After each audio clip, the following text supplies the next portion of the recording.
Olá, que a graça e a paz de Deus esteja contigo. Meu nome é Lloyd Mainara e eu gostaria de compartilhar alguns pensamentos que talvez Deus queira falar com você. No dia 24 de fevereiro de 2021, aconteceu uma situação com uma pessoa da minha família que foi o início de um grande pesadelo que eu jamais poderia imaginar viver.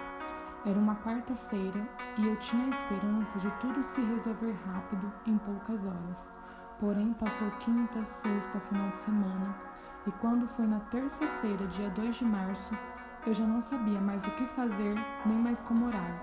Então eu resolvi escrever uma carta para Deus com o título O Dia da Minha Grande Vitória. Na verdade, além de carta, era como se eu quisesse registrar meu testemunho, porque eu escrevi com tanta fé e convicção que eu queria contar, seja na igreja ou gravando para compartilhar, para quem sabe fosse um combustível para alguém que ouvisse. Pois bem, a carta /testemunho está baseada no texto de Mateus, capítulo 21, do versículo 18 ao 22 e do versículo 28 ao 32. No dia seguinte, quando estava voltando para a cidade, Jesus teve fome. Ele viu uma figueira na beira da estrada e foi até lá, mas não encontrou nada, só folhas. Aí disse para a figueira: nunca mais dê figos. E na mesma hora a figueira secou. Os discípulos viram isso, ficaram muito admirados e disseram: como a figueira secou depressa. Então Jesus disse: eu afirmo a vocês que isto é verdade. Se tiverem fé e não duvidarem, vocês poderão fazer a mesma coisa que eu fiz com esta figueira. E não somente isto, mas vocês poderão dizer a este monte: levante-se e jogue-se no mar, e isso acontecerá. Se crerem, receberão tudo o que pedirem em oração. Jesus continuou: e o que é que vocês acham disso? Certo homem tinha 2 filhos. Ele foi falar com o mais velho e disse: filho, hoje você vai trabalhar na minha plantação de uvas. Ele respondeu: eu não quero ir. Mas depois mudou de ideia e foi. O pai foi e deu ao outro filho a mesma ordem. E este disse: sim, senhor, mas depois não foi. Qual deles fez o que o pai queria? Perguntou Jesus. E eles responderam: o filho mais velho. Então Jesus disse a eles: eu afirmo a vocês que isto é verdade. Os cobradores de impostos e as prostitutas estão entrando no reino de Deus antes de vocês, pois João Batista veio para mostrar a vocês o caminho certo e vocês não creram nele, mas os cobradores de impostos e as prostitutas creram. Porém, mesmo tendo visto isto, vocês não se arrependeram e não creram nele. No versículo 19, Jesus procurou figos na figueira, mas não encontrou. Então ele ordenou que ela nunca mais desse figos.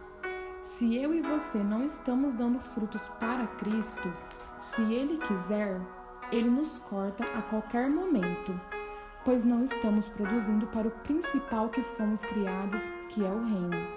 Não é pecado buscar crescimento profissional, matrimonial, financeiro, curricular, secular, mas o maior propósito que Deus nos criou e nos escolheu foi para dar crescimento para o reino de Deus. Ele quer que sonhamos e realizamos sonhos e projetos, mas Ele quer ver nosso esforço também para dar frutos para o reino. E as demais coisas, as outras áreas da nossa vida nos serão acrescentadas e cuidadas por Deus. No versículo 22, Jesus diz aos discípulos que tudo o que eles pedirem em oração, crendo, receberiam. Desde coisas simples ao impossível. Tudo o que pedissem, receberiam. Quando eu estava meditando nessa parte, eu me questionei se mesmo eu tão falha nos últimos tempos, eu estava tão distante de Deus, será que Deus me ouviria e me daria o que eu queria, o que eu estava pedindo? Então veio a parte do versículo 31.